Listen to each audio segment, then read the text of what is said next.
What did we learn till now in economics? I will start off by giving the name of the unit that we've learned. Right, we've learned something regarding theory of demand, right? And can I know what did we learn in theory of demand? Is what I'm asking you to join in. Let us try to remember what all did we learn in theory of demand. Definitely, the first thing is we've learned the meaning of demand, right? Definition of demand, okay? And then we've seen what determinants of demand, isn't it? Yes, sir. We've seen determinants of demand. And then we've seen what?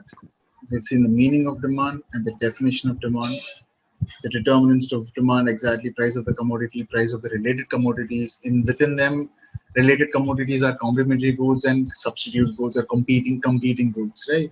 And then we've seen under the determinants of the demand, we've seen the income of the consumer, and based on the income of consumer, we've derived another concept called normal goods and inferior goods, right? And then we've seen tastes and preferences again under the determinants of demand, and consumers' expectations are again under determinants of demand. And then other factors that will determine demand are the size of the population, composition of the population, level of national income and its distribution, and consumer credit facilities and interest rates in a country. So there are so many other concepts like these which will influence a product's demand, right? Now, and then we've learned something called demand function, right? Demand function is nothing but, or demand function is what? The demand function states the relationship between the demand for the product and its determinants. So what's the demand function? Demand function states the relationship between the demand for a product and its determinants. So if the determinants of the product are functioning in such way, then the demand for product will be this much. Right? So demand function is nothing but the functioning of all these determinants. So whatever are having the potential to influence your product's demand will be amongst these brackets, right? So there's so many instruments, sorry, there's so many, yeah, instruments that influence the demand, and their functioning all together will result in a certain demand for a product, right? And then we've seen the concept of law of demand, right? So law of demand states that when a price of a product increases, the demand for a product decreases, and when the price of the product increases, sorry, decreases, the demand for a product increases, and vice versa. Right. So this is the law of demand. Law in economics refer to the natural progress or natural way. Right. Yeah. And then definition of law. Yeah. It's the best way to define law of demand is take this also. Law of demand states that price of the product increases, demand for the product increases, and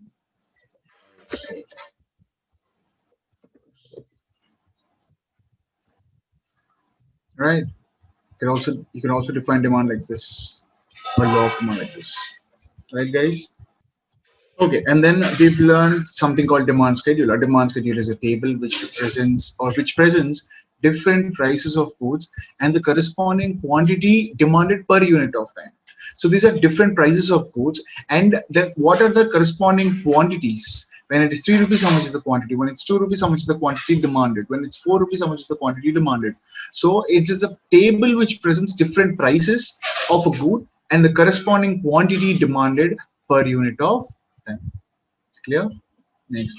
And then we've seen demand curve. Demand curve is a graphical representation of that table that represents the price that presents what different prices of a good and the corresponding quantities demanded per unit of time. Remembering this to explain law demand schedule is very, very important. So what is this table presenting us? It is presenting us the different prices of the good, right? It is presenting us the different prices of a good and the corresponding quantities demanded per unit of time.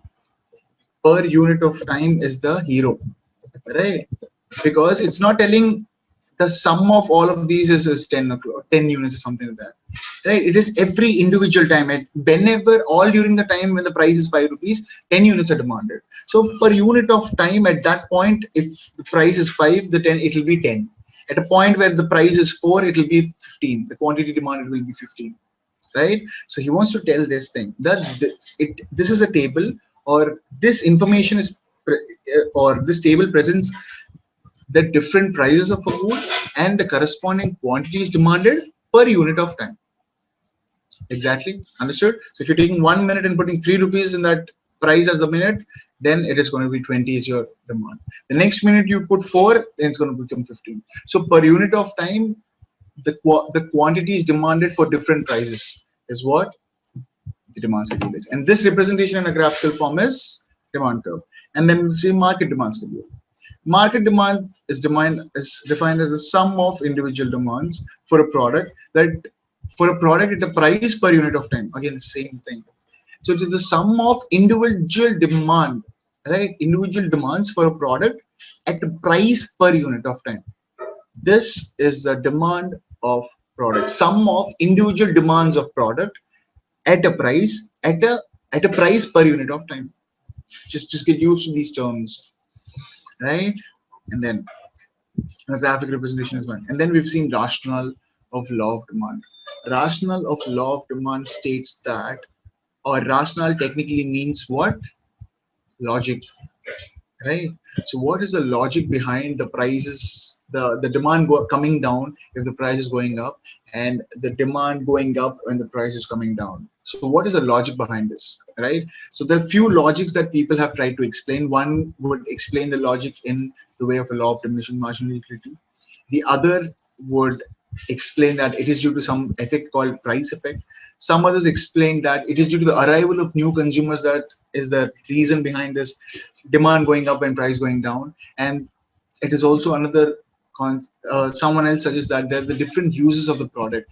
Based on the different uses of the product, this law shall work, right?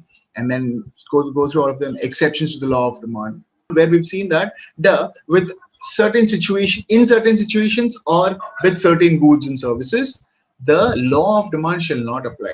That means the price of a product increases, the demand for the product will not come down, or it will increase with the price of the product. So when does this happen, or in which situations does this happen? So conspicuous goods are one type of goods, given goods are one type of goods, conspicuous necessities is a situation, right? It's like you feel that you have such a necessity and you buy that. And why did you feel that necessity? Because you have been influenced by other people around you or society around you. As simple as that, right? If you're in a village, right, having a Hero Honda bike or a normal bike is also more than enough, right? So you would want to have a bike, right, rather than a cycle, because in villages cycle is also enough. Within cycle only you can go around. But because everyone is also having a bike, and that's useful for you as well, you'll go to the bike, right? And if you're going to the bike, you want to go to the highest bike, right? Why do you want to go to the highest bike and not the basic bike? Because of conspicuous necessities. Bro, why, if you're buying a bike, let's buy a good bike or that has a brand value and all of that stuff, right? And but the same thing, so your bike cost you should somewhere around 50,000 to 70,000 if you're in a village. But when you come to city, no, you don't want to have a glamour, or you don't want to have a common bike, right? A small bike, Splendor, Passion, and all of that bikes which shine and all that, CD Deluxe and all of that stuff. Why wouldn't you, if you're young, as like, if you're going to the college student or something like that, right? If you're young and when you come to the city, it's not like that. You want to have a Duke, or you want to have a KTM, or like, yeah, you want to have a a good bike, a bike which should cost around 1,50,000 to 3 lakhs on an average, right? So it's the same thing. It's the same. A bike will satisfy one rule, like it saves your time in commute. You have your own transportation anywhere. You can go to any place. It's your own bike and all of that. But cool. But what bike are you actually buying for that necessity is the conspicuous necessity. All right. So it's just, if it's just three of us, any bike can satisfy all three of this, three or four of the basic necessities of a bike. But it's way more than what we want. So those are conspicuous necessities. I want to have a KTM for whatsoever reason. I want to have a FZ, or I want to have a the latest Pulsar, or I want to have Royal Enfield, right? So any necessity, it's a necessity that arises due to conspicuousness. Bro, either you liked it from someone having, or and you also wanted to have that, right? You saw someone a big TV on some other screen and like, wow, that's a big TV, nice, right? So by seeing that, I also want to have a TV like that. It's not that I'm jealous of him or something, but it's great thing. It's wow, it's such a big TV and that's available. And if I can afford, I would buy that, right? And how? Why did you buy that? It's due to conspicuousness. Like either you saw it within people around. Wow, this you could use this thing, right? So these are conspicuous necessities. So there are basic necessities, and over and above, there are conspicuous necessities, right? And future expectation about prices. So based on the future expectation about prices, also, if the price is increasing today, people will buy today more, right? Because they're assuming that tomorrow it will be even more costlier. Or if they assume that the prices is going to be coming down day after tomorrow, then they'll buy less today, right? And then demand for necessities. The law of demand does not apply for the in case of necessities in life, like salt, toothpaste, all that stuff, right? Just because the price went down, will you buy so many toothpaste, so 10 toothpaste a month? Just because the price went down, will you buy 10 toothpaste per month?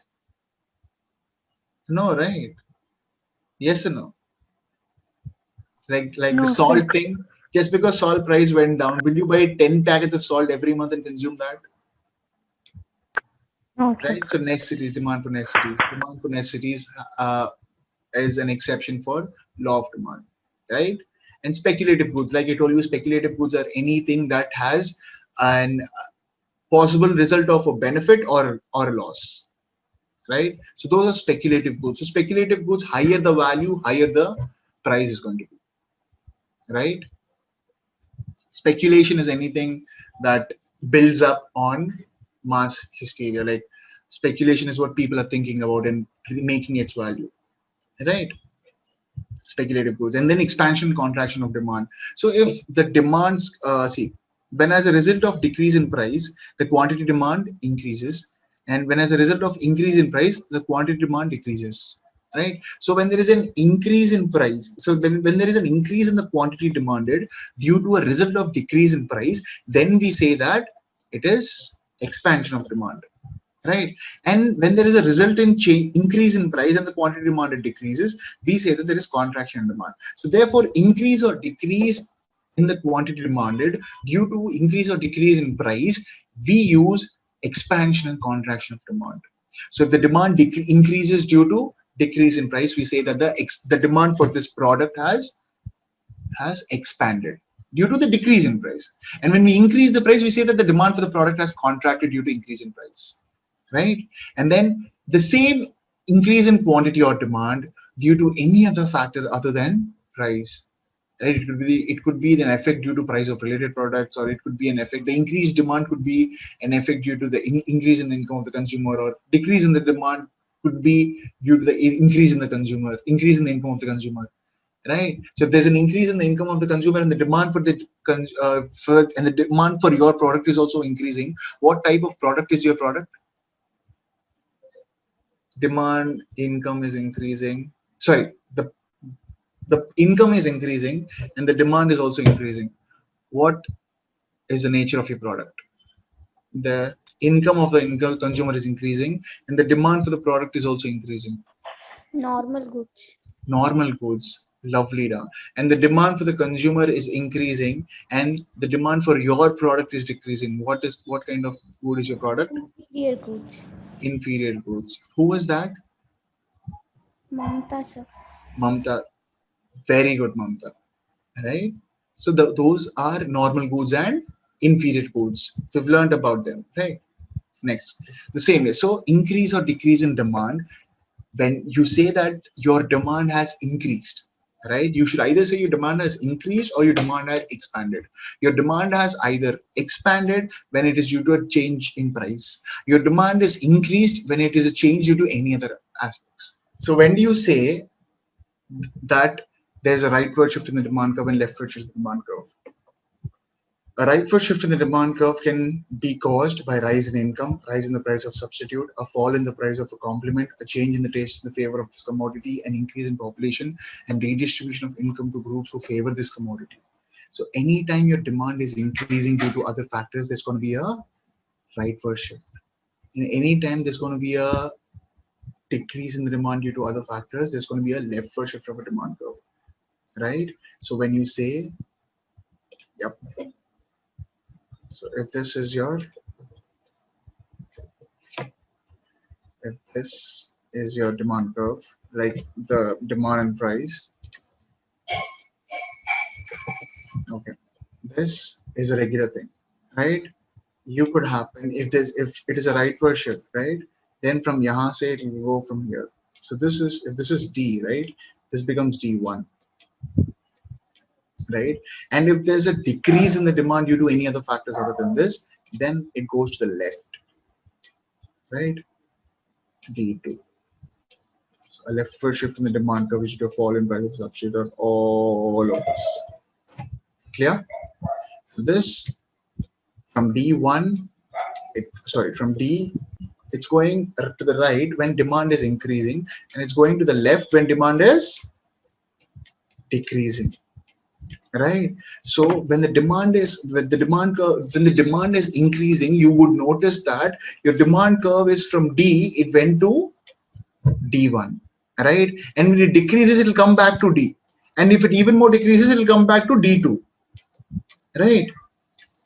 So the leftward shift and the rightward shifts of the demand curve are due to the influences of all the other factors except price on the demand of your product. Clear? Yes, sir. Yes, sir. Lovely, guys.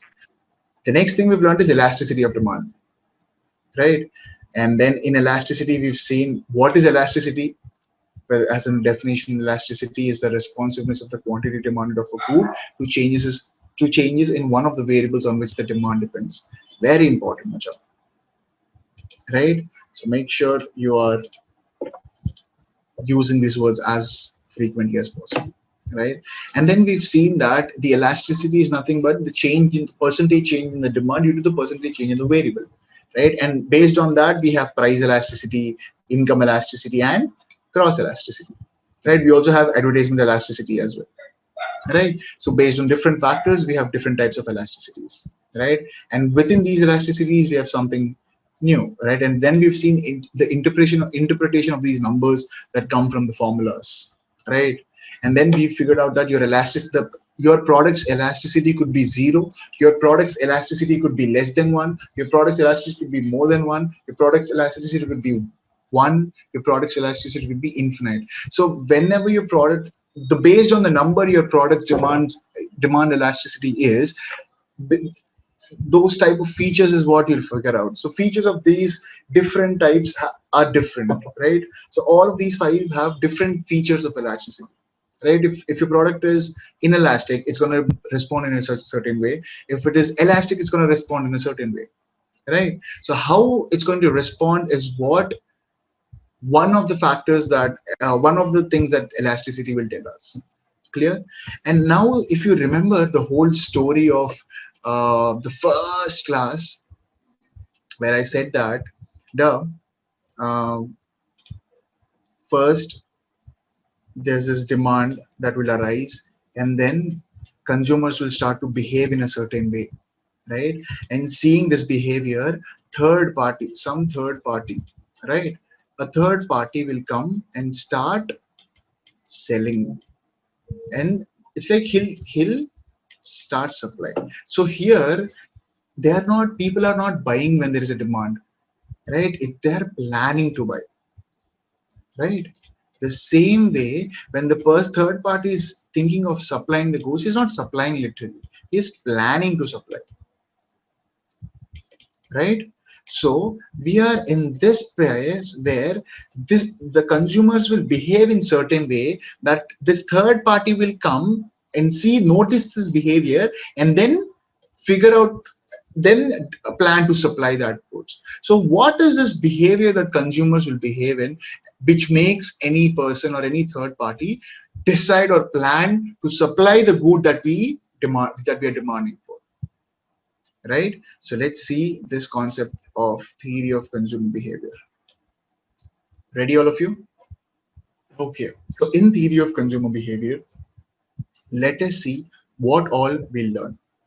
Okay.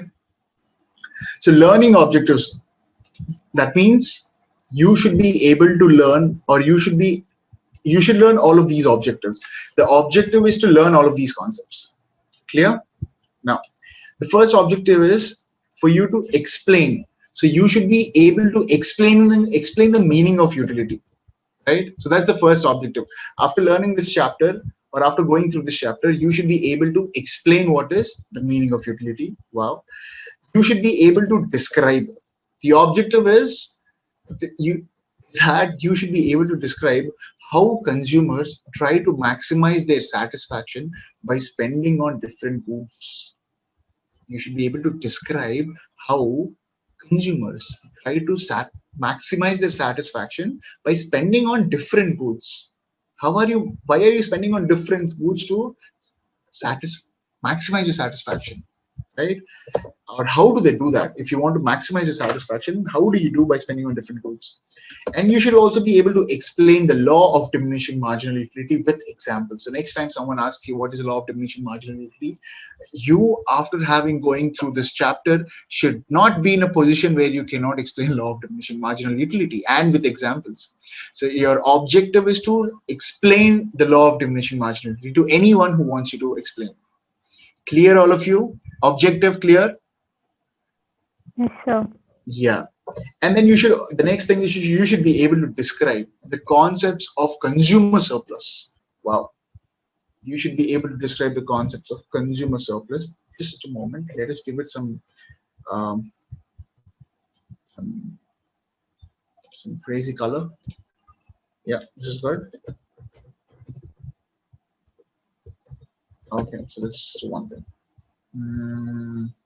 So Control Alt C will exactly copy the features of that selected text, right? So if I go to some other text and I just selected law of diminishing marginality and I press Control Alt V. In case you already know this, thank you. But in case you did not know this, welcome. See, just Control Alt C. Control C is just copy, right? So Control Alt C is you copy the format also. So I just Control Alt C for the concept of consumer surplus, and I am just Control Alt Ving for all the things that we're going to learn, right? And yeah, you should be able to describe the meaning of indifference curve. Wow, you're going to see the meaning of the indifference curve, okay, and price line, and how these lines help in explaining consumer equilibrium. Wow. And how consumers maximize their satisfaction is what you want. Other things you can just okay. Yeah, this is what I wanted. Cool. So these are the things you should be able to explain and describe. The whole of the objective is for you to explain something or describe something. So yeah, so you should be just explaining the concept of the meaning of utility and law of diminishing marginal utility, but all the other things here, where how do consumers try to maximize their satisfaction, or the concept of consumer surplus, or the concept of indifference curve, price line, and consumer equilibrium. So the many things you should be able to describe the processes. You describe a process, right? So how is this process going on, and how is this process going on? All set? Chalo. So let us start the nature of human wants. All wants of human beings exhibit some characteristic features, right? So let us read this thing. All wants of human beings exhibit some characteristic features. Exhibit in the sense we show some characteristic features, right? When we are hungry, we say we do this, or when we go to our mom and behave in a certain way, right? Or when you're happy, you clap or do something else, right? So all wants of human beings exhibit some characteristic features. Wants are unlimited in number. Wants are unlimited in number, and they are never completely satisfied. Right or wrong? Yes, sir. Right. Yes, sir. So wants differ in intensity. Some are urgent and some are felt less intensely. So what does wants differ in intensity? What do you mean by intensity, though? What do you mean by intensity? Intensity is the level of relation you maintain with, right? The level of angry you are, how intense are you, right? So wants differ in intensity. Some are urgent and other are felt less intensely. Like if you have to take a piss, that's very, very intense, right? That's very urgent. So that is a want that you have very urgently, right? And when you compare that want to having a big car that can wait, but this cannot wait, right? So each want is satiable. Satiable means satiable is the ability to satisfy, right? That means satiable means it can be satisfied. So our wants are satisfiable, right or wrong? Then wants are okay. So what did we take down from now? All wants of human beings exhibit some facial characteristics. Yep. Wants are unlimited in number.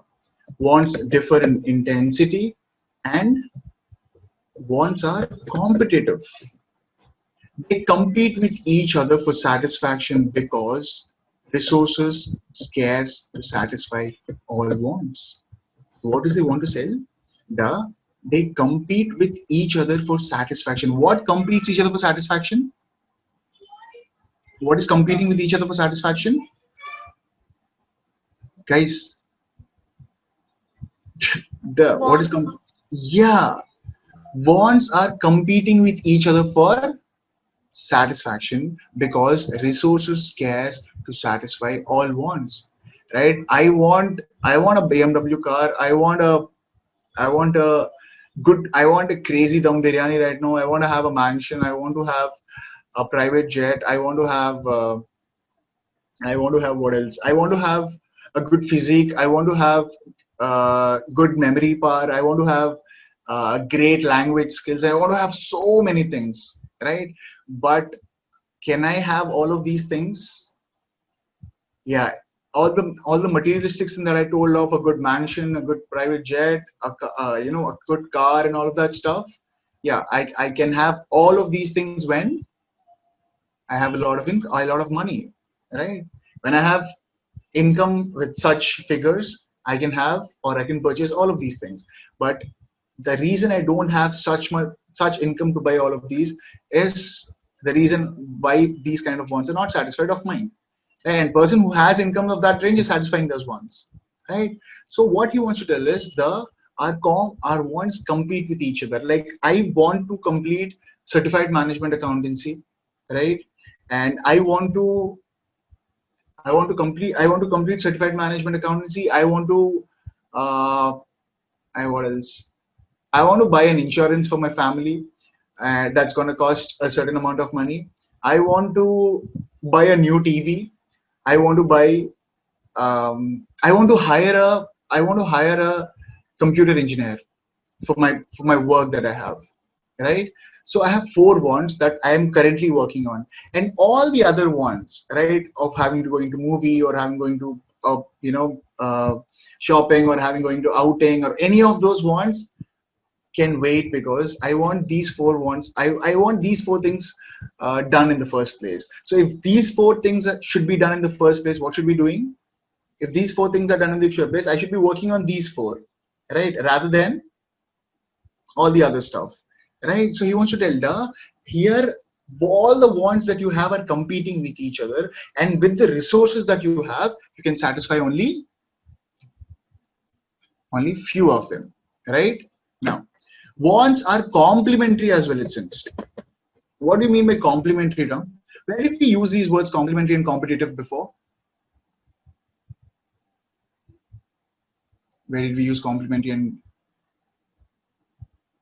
where did we use complementary and competitive before? These concepts. Law of demand. Law of demand, is it? What did we learn in law of demand with regards to complementary and competitive?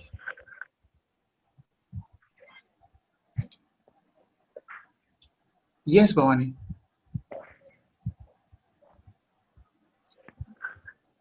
Law of demand. Did we learn competitive and complementary as? Yes, so complementary goods are consumed together. Yeah, and Uh, that Competitive goods are purchased. alternate. Sorry, Yeah, continue. we've learned this under determinants of demand, isn't it? Yeah, sir. Yeah. Yes, sir. Not law of demand, right? Law of demand is a theory which says that the demand behaves like this when the price goes up or price goes down, right? Yes, sir. Lovely. So wants are also competitive and wants are also complementary. Some wants can be satisfied only by using more than one good or group of goods. Some wants are satisfied only by using more than one good or group of goods. Assume I want to go to Mars, right? I want to go to Mars. Mars is a very far thing, but I want to go to, say, Moon, right? So along with having money, I need to have the infrastructure to go to the moon and come back. Right? I need a rocket or anything that takes me there and gets me back. Right or wrong? So so to satisfy some wants, you should be using more than few goods. It's not about just having money. It's also about having the resource to get that thing done. Now, this is the ultimate example I can give, but the lamest or the normal examples are, if you want to drive a car, if you want to go from your place to some other place in a car, you need a car and you need money to buy that car. You need money to buy the fuel, and someone has to be selling fuel for you, right? And the government has to have laid roads for you to go from your point to wherever you want to go, and all the street lights that you have, the maintenance, the cleanliness, and all of that stuff, rules and regulations, so that there's a lot of traffic on the roads, and who has to manage all of that stuff, right? So there's so many things that are letting our wants being satisfied, right? Imagine if there were no roads as of these, like now, like we imagine there's no government, there is no, like, assume we were in an age where we are just early man, like early man's car, just the next predecessor or something, successor or something, early men, like we were, we were wearing clothes and all of that stuff, but something like 1400s or 15 1300s, something like that, right? So things were not like this back then, right? So for to satisfy any wants, we have evolved to create an environment that can satisfy so many of our wants. Everyone wants to travel on the road, so this is a complementary want, right? So everyone wants a road, everyone wants hospitals, everyone wants infrastructure, everyone wants electricity, right? So we have developed an environment such that most common wants are satisfied for all of us, right? That's why wants can be complementary, right? Because everyone wants a road, everyone wants a car, everyone wants fuel, everyone wants one person to go there and get fuel, extract fuel, and get it here, right? So all of these things can happen when, because all our wants are complementary. That means I want this along with this and along with this, and all of us wants this along with this and along with this, right? So these complementary nature of wants have been recognized, and what has happened, we've created all the structure that we have today, right? So see again how the consumer behaves in satisfying his wants, right? Wants are alternative, it seems. What are wants being alternative? What do you mean by alternative? Choices. Choices, yes. The choices that we have are alternatives, right? Yeah. So would you want to go to a Hrithik Roshan movie or a Salman Khan movie, or a comedy movie or a romantic movie or an action movie or a thriller movie? All the alternatives that we have to watch when we open any of the, Netflix or Amazon or anything that we have, right? Any digital platforms that we have, right? We have so many alternatives to satisfy our demand. My want is to watch movie, right? So I have so many alternatives to watch movie, right? Alternatives are also, yeah, exactly, the different ways it can be done. So wants are alternative in the sense he wants to tell that, instead of this want, I'll satisfy this want first, right? No, I'll satisfy the other one first. I'll satisfy the other one first. So wants are alternative. Instead of this shirt, I'll buy this shirt. I also want this shirt. I also want this shirt. But what do you buy? Wants are alternative. Or I'll solve this one first and I'll solve the next later. Right or wrong? So wants, and then wants are subjective and relative. What do you mean by subjective? Let's see what Google says. Based on or influenced by personal feelings, tastes, and opinions. Subjective to personal interests. Right? Wants are subjective means wants are based on or influenced by personal feelings, tastes, or opinions. Right?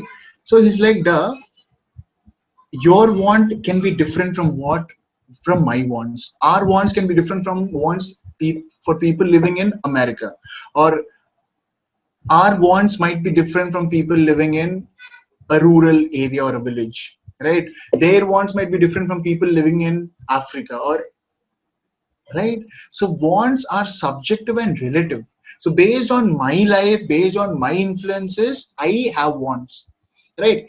So wants being subjective and relative is the fact that my wants can be based on my influences or my taste and my opinions. You don't have to laugh for my wants. As simple as that, right? Then what's vary with time, place, and person. Isn't this true?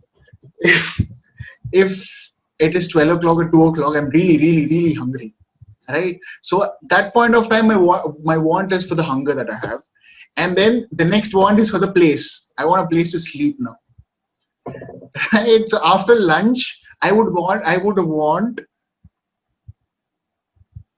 to have, it's like, he wants to tell that at different times, first thing you want different things. So at lunchtime you want lunch, after lunchtime you want place, or like, a room to stay or sleep, and after that you need a laptop, you need a camera and all of that to teach class, right? And after that you need time to go out. So different times you have different wants.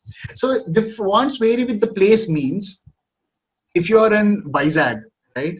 So it's a fully humid area. Like, we can't dress at all. Like, it's always moist, and it's all sweating all the time, right? So you don't want to be fully packed up in clothes and jerseys and jerkins, because we never ever have the extreme colds. We have extreme heat, like the moist heat, the same way. So here it's like very cool breeze and all that stuff will be there, but it's moist, right? So the weather conditions here won't allow you to wear hoodies, jerkins, and all of that stuff. We don't need only all of that stuff, even if it's the peaks winter in December or January. But if I be in Bangalore, Decembers in Bangalore are really, really cold, right? So yeah, so that's why wants vary with time, place, and person. So if it is January in Bangalore, you need a jerkin, but if it's January in Vizag, you don't need one.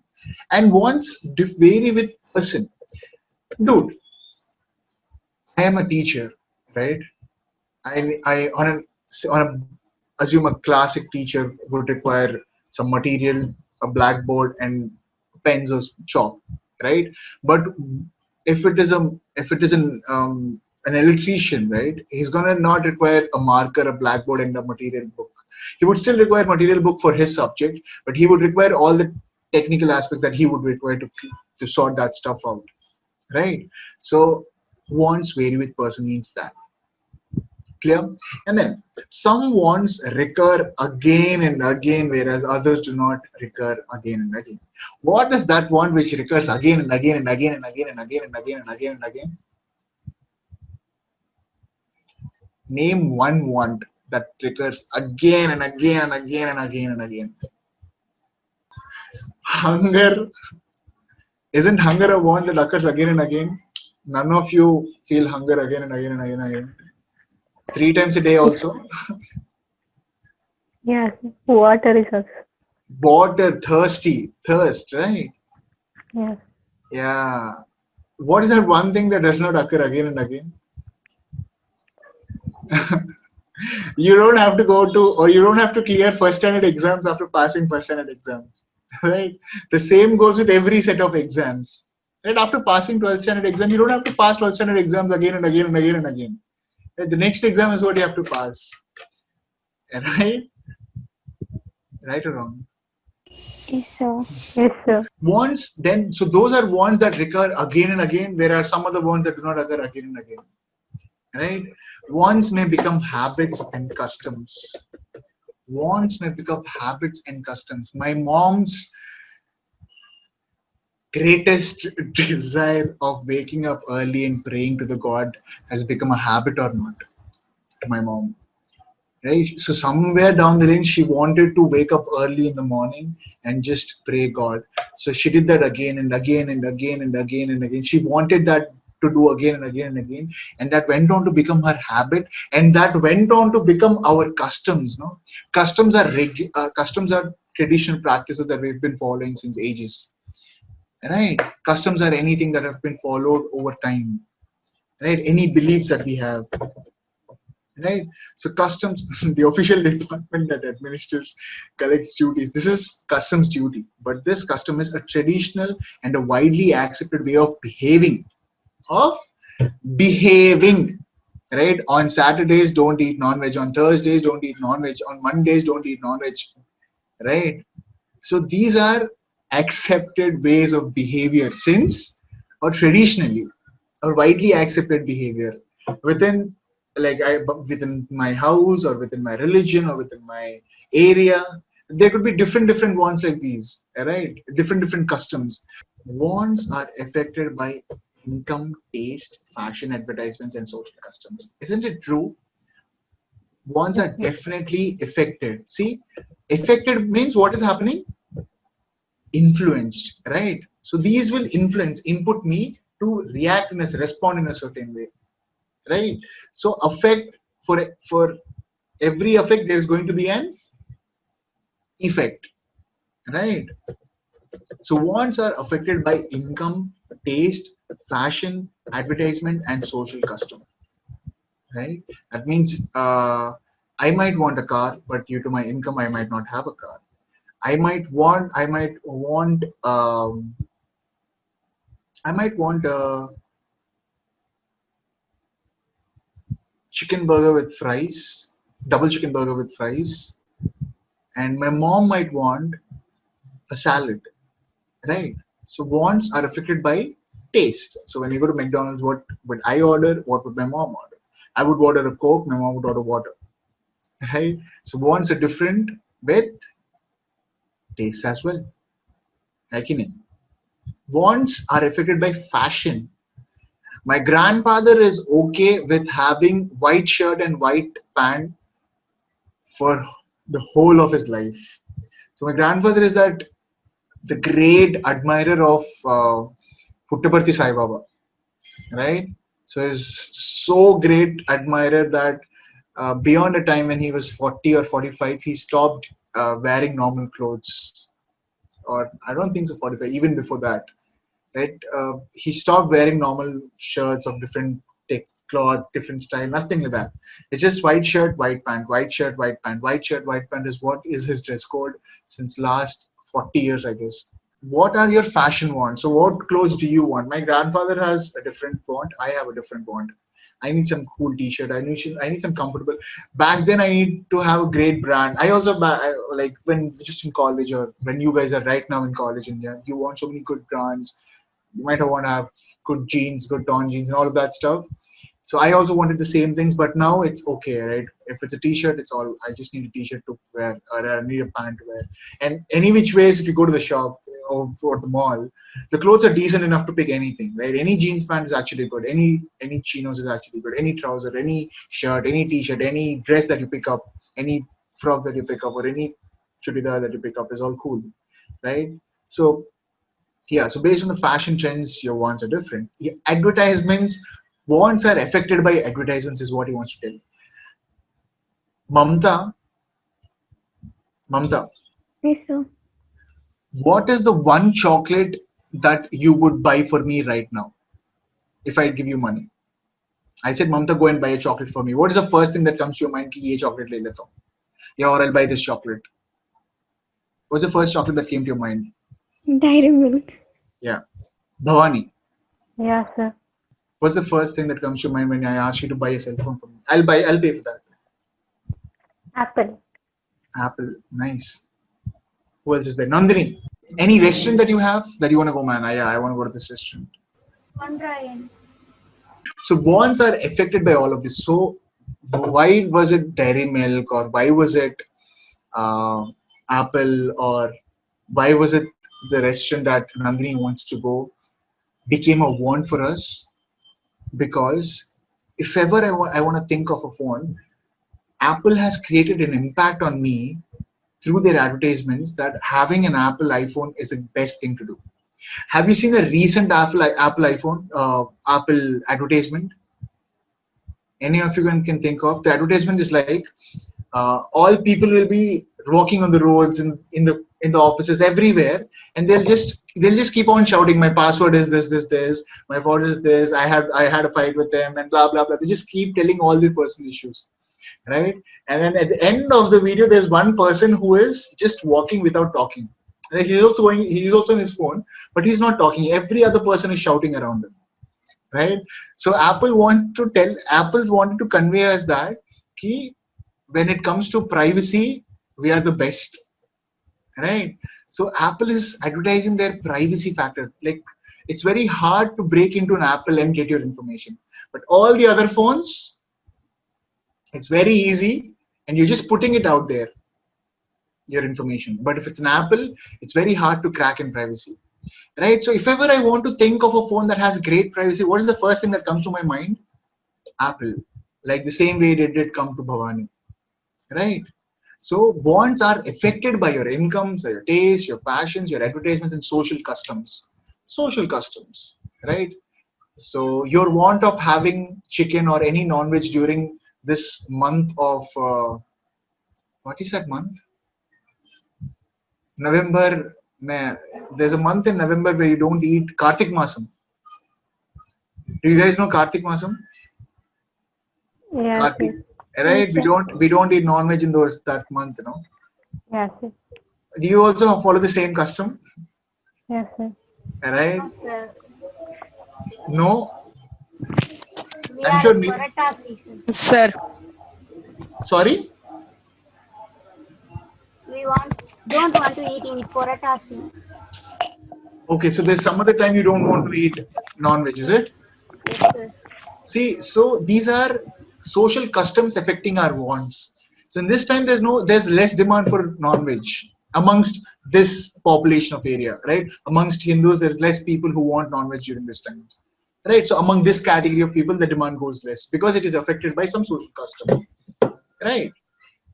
It is a custom that we get married, and based on our different customs, our marriages are different ways and different styles, right?